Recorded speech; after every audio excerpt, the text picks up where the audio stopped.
واعتصموا بحبل الله جميعا ولا تفرقوا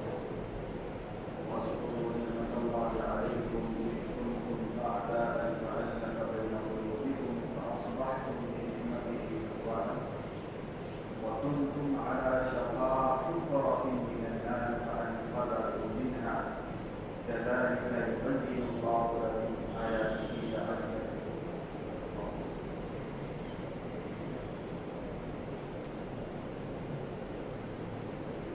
گرامی قدر حاضرین اور معزز سامعین مقرر، یہ مہینہ محرم الحرام کا مہینہ ہے۔ جیسے کہ گزشتہ جمعہ کو میں نے کہا تھا اور وہ بات میں پھر دوہرا دیتا ہوں کہ محرم الحرام کے مہینے میں خاص طور پر 1 محرم سے 10 محرم کے درمیان اہل بدعتوں کا، اہل تشیع کا، دشمنان اسلام کا حضرت حسین رضی اللہ تعالی عنہ کی تاریخ شہادت پر جو خرافات واہیات مچا رکھا ہے، اس علت اور بنیاد کے سبب علماء دیوبند نے اور اس کے علاوہ کئی سارے جو میری نگاہ میں وہ یہ بات کہتے ہیں کہ ان درمیان میں محرم الحرام کے اوپر گفتگو کرنا اور تاریخ حسین کا بیان کرنا یہ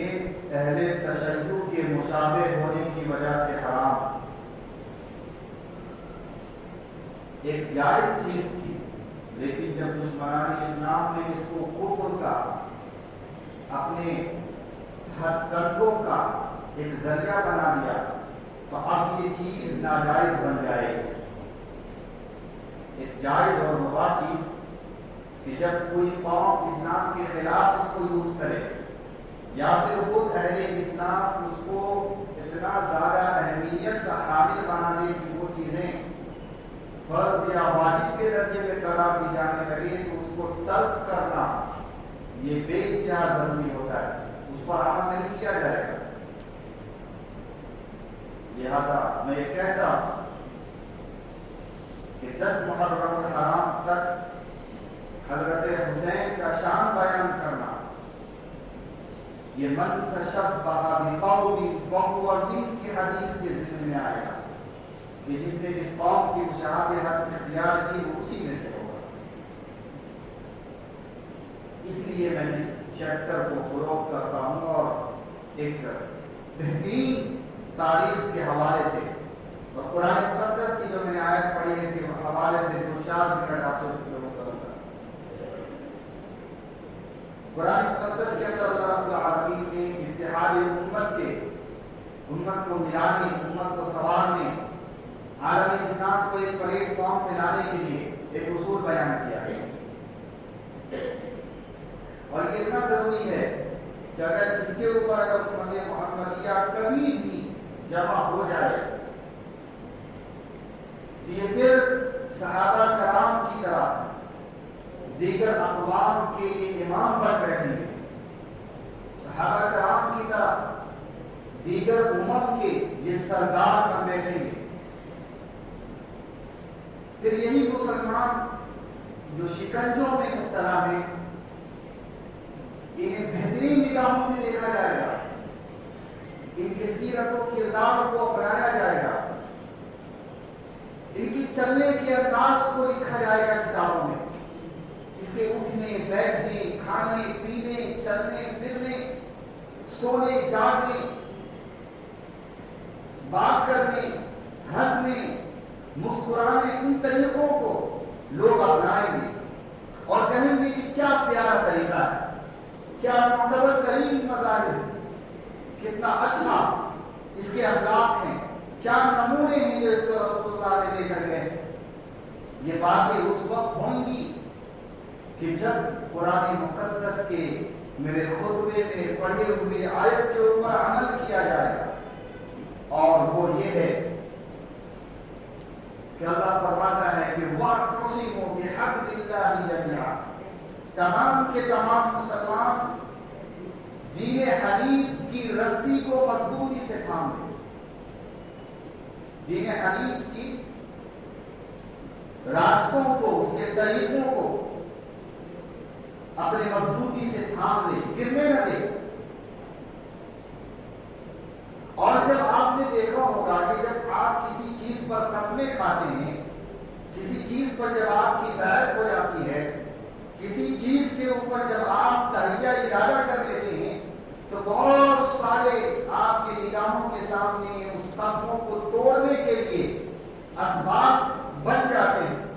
بعض مرتبہ لوگ بنا دیتے ہیں، بعض مرتبہ آپ کے قدم کے اندر زلزل پن آ جاتا ہے، بعض مرتبہ ایسا ہوتا ہے کہ آپ سوچتے ہیں کہ میں کتنا اور اس کی پاسداری کروں، نبھاؤں اور اتحاد کے ساتھ رہوں،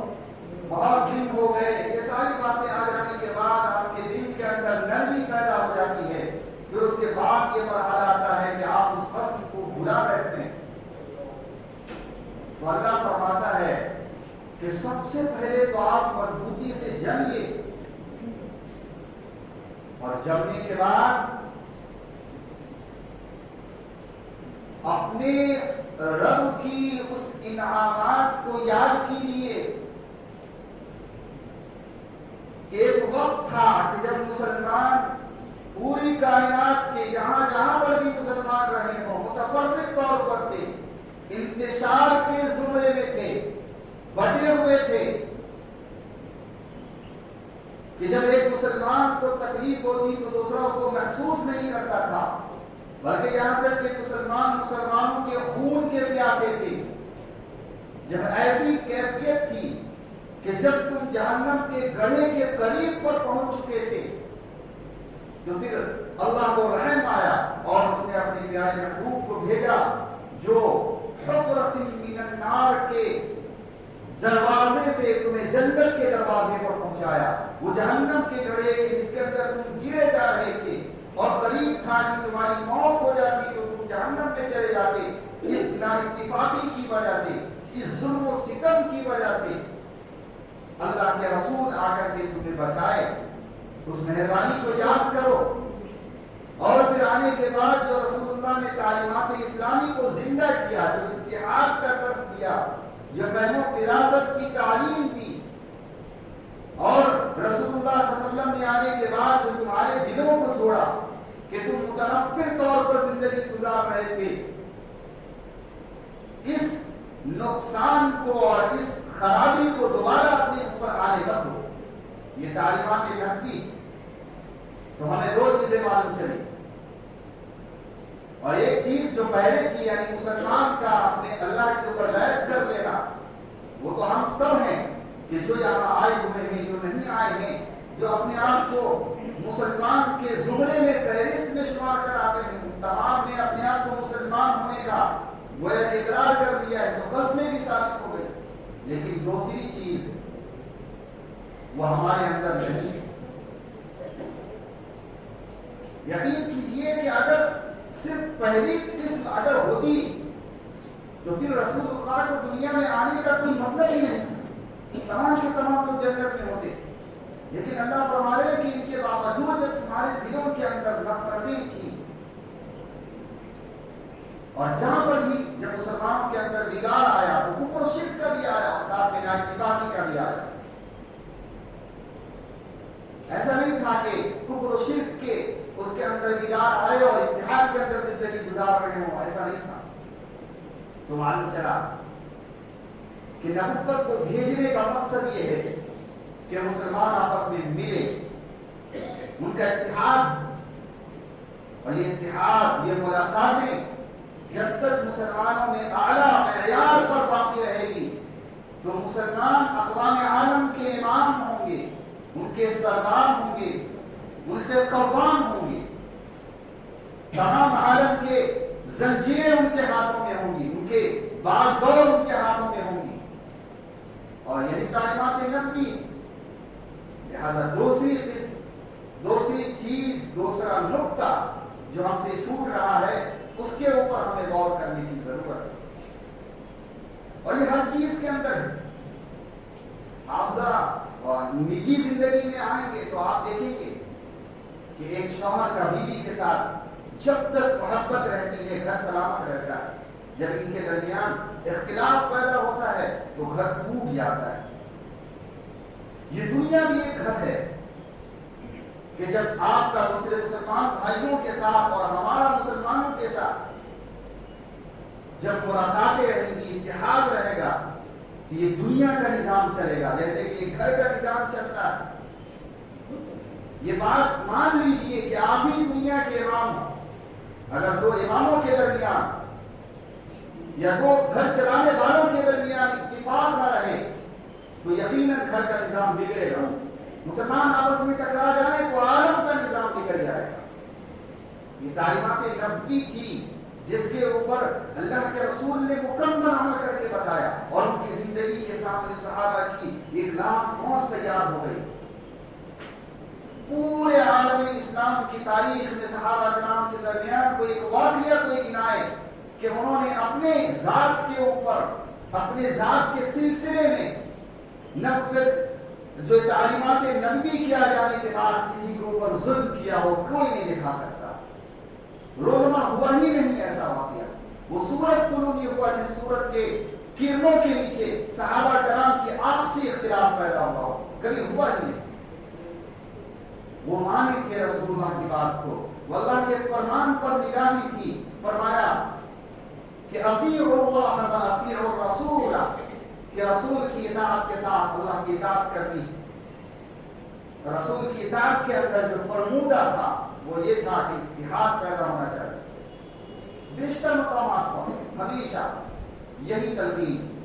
کہ تم بھائی ہو، بھائی کی طرح رہو. ایک مسلمان ہو، دوسرے مسلمان پر تکلیف آئے تو تمہارے دل کے اندر بے چینیاں پیدا ہو جائے، تم تڑپ جاؤ، تم گڑگڑا جاؤ. یہ کیا ہو گیا کہ میرے ایک مسلمان کے اوپر ظلم ہوا. یہ کیفیت پیدا ہونی چاہیے.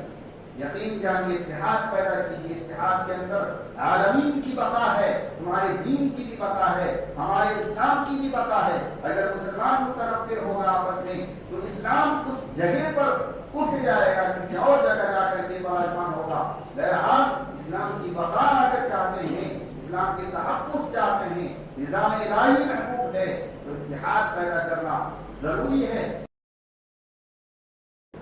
لہذا خطبے میں پڑھی ہوئی آیت جس کے اندر اللہ فرما رہے ہیں کہ تمہارا عالم یہ تھا قبل ازل اسلام کے، اسلام کے آنے سے پہلے تمہاری حالت یہ تھی کہ تم قریب تھا، بالکل قریب تھے کہ جیسے اب انتقال ہو فوراً جہنم میں چلے جاؤ. مثال دی کہ ایک گڑھا ہوتا ہے، ایک کنواں ہوتا ہے، اور ایک آدمی اندھا نہیں ہو. اب کنواں کے بالکل سرے پر جا کر کے کھڑا ہو، ایک قدم آگے بڑھائے گا تو گرے گا اور مر جائے گا. یہ حالت تھی تمہاری. تھوڑی سی اگر اور پیغمبر رسول کو بھیجنے میں دیر ہوتی اور آپ کی فکر نہ ہوتی، آپ کو بچانا مقصود نہیں ہوتا تو قریب تھا کہ تم تو گئے. لیکن اس موقع پر اللہ نے تمہارے اوپر ایک احسان کیا کہ ایسے عالم میں کہ جب تمہارا ٹھکانہ ابدی آباد جہنم بھی طے ہونے والی تھی، یہ انعام، یہ تحفہ اللہ نے عطا فرمایا کہ رسول کی ذات کو تمہارے اندر مبعوث فرمایا. اور انہوں نے آ کر کے جو سب سے پہلا کام کیا ہے وہ یہ ہے کہ امت کو، مسلمانوں کو،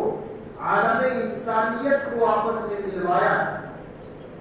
اور یہ بتایا ہے کہ تمہارا تعلق مذہب کے اعتبار سے کسی سے بھی ہو،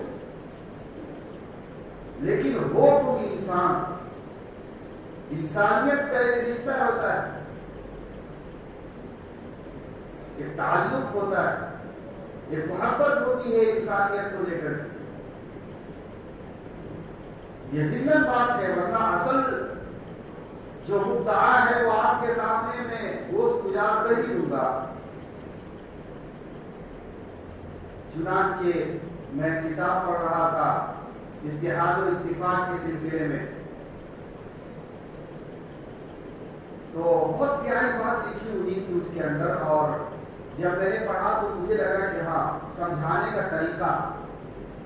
حقیقت میں اگر کسی نے پیش کیا ہے تو انہوں نے ایک حد تک جو ہے اس کی بھرپائی کر دی۔ فرمایا کہ انسانوں کے جو ہاتھ میں انگلیاں ہوتی ہیں وہ 5 ہیں، اب اگر ایک انگلی کو اگر آپ کاٹتے ہیں، چونکہ کسی بھی کام کو کرتے ہیں تو بعض مرتبہ 2 انگلی سے ہو جاتا ہے، 1 انگلی سے ہو جاتا ہے، 3 انگلی سے ہو جاتا ہے، 4 انگلی کی ضرورت پڑ جاتی ہے کبھی کبھی، بعض مرتبہ ایسا ہوتا ہے کہ 5 میں ہو جاتی ہے۔ 5 میں نہ ہو تو دونوں ہاتھ کافی ہیں، لیکن ان دونوں ہاتھوں سے انسان عموماً دنیا کی ہر کام کر گزرا۔ یہی ہاتھ ہے کہ جس نے اسے اس قابل بنایا کہ وہ ایک لوکھنڈ کو جو ہزاروں ٹن کی ہوا کرتی ہے وہ ہوا میں اڑا رہا ہے، اور یہی ذرات کو ملانے کے بعد اس نے ہزاروں ٹن کی کشتیاں بنانے کے بعد اس کو پانی کے اوپر یوں دوڑا رہا ہے۔ تو یہ ہاتھ کا ایک کمال ہے، اگر ہاتھ نہ ہوتا تو یہ چیزیں نہیں تھی۔ تو اس کا مطلب یہ نہیں ہے کہ عقل کا اس میں دخل نہیں ہے، بلکہ ایک تمام چیزوں کا ایک مجموعہ جو انسان اس کے اندر ہاتھ کی اہمیت ہے۔ تو فرمایا کہ اگر انگلی کو کاٹ دی جائے، ایک انگلی کو، تو یقین جانیے کہ 4 انگلی سے ہر کام آپ نہیں کر سکتے، لیکن اگر 2 کٹ جائیں اور جب 3 بچے ہیں اب تو کچھ کر ہی نہیں سکتے ایک ہاتھ سے، کیونکہ انگوٹھا کے اندر وہ پاور اللہ رب العالمین نے عطا فرمایا ہے، اس کو یہاں پر بنایا ہے کہ یہ ہر چیز کو ایک دم جکڑنے کے اوپر بڑی قدرت رکھتا ہے۔ تو یہ چیزیں تو فرمایا کہ اگر 3 کٹ جائے تو اب بتاؤ اس کا کیا کام ہے۔ ایک گھر کے اندر 5 اولاد ہیں، 5 افراد ہیں، 5 لڑکے ہیں، تو معاشرہ جانتا ہے کہ اس کی قوت ہے، 5 ہے، ہم اس سے لڑ نہیں سکتے۔ اب ایسا ہوا کہ اس میں سے ایک بغاوت کر گیا اپنے باپ سے، والدین سے، گھر کو چھوڑ گیا، کہا کہ ہم آپ کے ساتھ نہیں رہیں گے۔ اس کو اخراجات بھی نہیں دیتا ہے اور ستاتا بھی ہے، بات بھی نہیں مانتا ہے۔ تو 4 اس کی بھرپائی کر سکتے ہیں، 4 اولاد ہیں، ماں باپ کو پال سکتے ہیں، لیکن جب 2 ٹوٹ جائیں، 2 بچے یا 2 اولاد جب اس کی روگردانی پر، سرکشی پر اتر جائیں، اب معاشرہ کہے گا، چاروں طرف چہرگوئیاں ہوں گی، اور یہ اس کے بارے میں یہ نقطہ چلے آئے گا کہ تربیت دیکھیے کیسی ہوئی ہے، بچے بات نہیں مانتے، اب تو ہم اس کے خلاف لڑ نہیں سکتے، ان کے گھر والے ان کے اتحاد میں نہیں ہیں، ان کے گھر والے ان کے ساتھ نہیں ہیں، تو اب ڈرنے کی کیا بات ہے۔ یقین کیجئے یہ مدعا اتنا سنگین ہے کہ افراد کے کٹ جانے سے، انسانوں کے ٹکڑے ٹکڑے ہو جانے سے، انسانوں کے دلوں کے اندر خلش پیدا ہو جانے سے جو حالات مرتب ہوتے ہیں اس کا ہم اور آپ ادراک بھی نہیں کر سکتے۔ لہذا مسلمانوں کی عزت، مسلمانوں کی شوکت، قوت، مسلمانوں کے اندر مربت، مردت اور یہ نکھار، یہ خوشیاں اور یہ طاقت صرف ایک بنیاد پر ملی ہے، اور وہ ہے آپسی محبت۔ اور یہ ہر چیز کے اندر آج مسلمانوں کے اندر الحمدللہ اتحاد و اتفاق کی آواز گائیاں ہیں، اگر ان کو پارا پارا کر دیا جائے تو پھر جو بھی رہا سہا ہمارے درمیان کچھ چیزیں ہیں وہ بھی چھن جائیں گی. کسی قوم کی بقا کے لیے، کسی حکومت کی بقا کے لیے، کسی مساجد و مدارس و خانقاہ کی بقا کے لیے اس کے افراد کا، وہاں کے منتظمین کا، وہاں کے بڑے لوگوں کا آپس میں دلی تعلق کا قائم رہنا ضروری ہے، بے انتہا ضروری ہے. اگر وہ ٹوٹیں گے تو معاشرے میں بہت برا اثر پڑتا ہے. لہذا میں بتانا چاہتا ہوں کہ عالم انسانیت کی اور خاص طور پر اسلام کی بقا کا راز جو مثمر ہے وہ اتحاد ہے. مسلمانوں کے اندر اتحاد اگر ٹوٹے گا تو یہ علم بھی سیکھنے نہیں آئیں گے، یہ علماء سے کٹ جائیں گے، پھر علم سیکھنے نہیں آئیں گے. چنانچہ مجھے آج ہی میں ایک حدیث پڑھ رہا تھا جس کے اندر رسول اللہ صلی اللہ علیہ وسلم نے بہت ہی غصے کے عالم میں، بعض لوگوں نے کنزل العمال والوں نے لکھا ہے کہ یہ اشعری دین کے بارے میں کہ اشعری دین کے اندر علماء کرام کی بہتاتیں تھی، یعنی بہت زیادہ عالم دین تھے، لیکن اس زمانے میں ایسا ہوا معلوم چلا کسی کے بتانے سے یا کسی اور قرینے سے کہ وہاں کے عالم دین ان کو علم نہیں سکھاتے، ان کو پڑوسیوں کو، ان کے گاؤں کو اور افراد کو علم سکھانے کی کوئی زحمت گوارا نہیں کرتے. یعنی یہ کتراتے ہیں کہ ہم یہ علم کیوں سکھائیں، ہم نے سیکھ لیا وہ ہمارے لیے ہے، علم ہم دوسرے کو کیوں بانٹیں. اور ان کے اندر ایک اور خرابی پیدا ہوئی کہ جو جاہل تھے وہ اپنے اوپر فخر کر رہے ہیں کہ ہم علم سیکھنے کیوں جائیں، ہم جاہل ہیں، جاہل اچھے. دونوں کے اندر دو طرفہ بات ہے. جو علم والے ہیں وہ کہہ رہے ہیں کہ ہم سکھائیں گے نہیں، اور جو جاہل ہے کہہ رہے ہیں ہم سیکھنے بھی نہیں جائیں گے. تو اللہ کے نبی کو جو غصہ آیا وہ غصہ وہ الفاظ سے کھپکتا ہے. فرمایا کہ ماں بال اقوام، یہ لوگوں کو ہو کیا کہ ایسا کر رہے ہیں. اس سختی کے جملے کے بعد فرمایا کہ اگر یہ نہیں مانیں گے، یعنی علم والے اگر اپنے علم کو نہیں پھیلائیں گے اور جاہل اگر علم سیکھنے نصیحت پکڑنے کے لیے علماء کے پاس نہیں جائیں گے تو وہ بھی دور نہیں کہ میں دنیا کے اندر ان کے اوپر عذاب مسلط کروں گا، یعنی ان سے جہاد کروں گا، قتال کروں گا، ان کے خلاف سب آرائی کروں گا، ان کا دنیا میں انتقام لوں گا. یہ رسول اللہ کے جملے. قیامت میں وہ بات الگ ہے کہ اللہ کیا کرے گا، لیکن دنیا میں انتقام میں لوں گا. چنانچہ یہ حدیث بخاری کے اندر بھی آئی. آپ سمجھیے کہ محبت کا اور وحدت کا مقام کیا ہے. چنانچہ اللہ رب العالمین نے اسلام کی جو بقا کا راز مثمر رکھا ہے وہ یا تو علم پر ہے اور یا وہ پھر محبت اور اتفاق پر ہے. یہ دو چیزیں قوموں کو نجات دلاتی، قوموں کو بچاتی ہیں، اس کے وجود کو زندہ رکھتی ہے. آج جو 1400 سال گزر رہے ہیں، اسی جو ہے 1300 سال 1200 سال، یعنی پورا فقہ کا جو علوم ہے جو منقل ہوا ہے وہ شروع کے 300 سال کے اندر عموماً زیادہ ہوا ہے، بعد میں اس کی تشریحات ہوئی. تو وہ جو زمانہ تھا ان زمانے میں جو علم کی اشاعت ایسی ہوئی ہے جیسے کہ آج بجلی کا کرنٹ پھیل رہا ہے. ایک عالم ان کا سفر کرتا، جہاں تک سفر کرتا تھا وہاں پہ ان کے راستوں کے درمیان علم کی ندیاں بہ جاتی تھی. تو چند سالوں کے بعد وہاں جو پیدا ہوتا تھا وہ عالم ہی پیدا ہوتا تھا. تو ایسا معاملہ تھا. تو علم کی بقا، جب ان کے پاس علم آیا تو آج پوری کتابیں اور پورے تاریخ اسلام جو آج ہم پڑھ رہے ہیں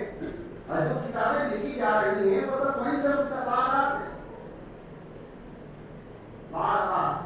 وہاں کے عالم کیسے بنے گا؟ بخاری کا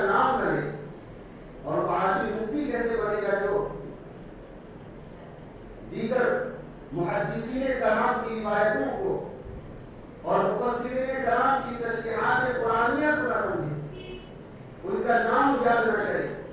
ان کے اقوال یاد نہ کرے، وہ دین اس کا مقام نہیں۔ تو جس نے دین حاصل کیا اس کا نام جلملاتا رہا، جس نے جاہلیت پر اپنے آپ کو اتارا پھر وہ مٹ گیا، نہ اسے کوئی جانتا ہے، نہ جاننے کی کوشش کرتا ہے۔ کیوں؟ وہ جاہل تھا۔ آج ہم ہمارے درمیان آپ دیکھیں، جو ہمارے کاشتکار ہمارے نسل میں گزرے ہیں، بس ہمارے والد کے پیچھے چلے جائیں، جو علم نہیں سیکھے ہم اس کا تذکرہ کرنے سے اب اپنے بھائیوں اور جو ہے ہمجولیوں کے درمیان شرماتے ہیں، لیکن جو ایک عالم گزرا ہو ہم فخر کرتے ہیں کہ میرے نسل میں وہ بھی شامل ہے، جسے لوگ دنیا علامہ کے نام سے جانتی ہیں۔ تو علم کا مقام ہے، تو علم آئے گا تو محبت پیدا ہوگی آپس کے اندر، اور محبت ہوگا تو پھر وہ تحریکیں تابندہ رہیں گی، زندہ رہیں گی، پھر اس کا وجود دنیا پر باقی رہے گا۔ جو دو چیزیں ہیں بنیادی، کسی بھی چیز کے قائم کرنے کے لیے جڑ، بنیاد، اثاثہ یا اصل ہوتے ہیں، اور وہ ایک علم ہے، دوسرا اتحاد اور اتفاق ہے۔ اللہ رب العالمین سے دعا ہے کہ ہمارے پاس سمجھنے کی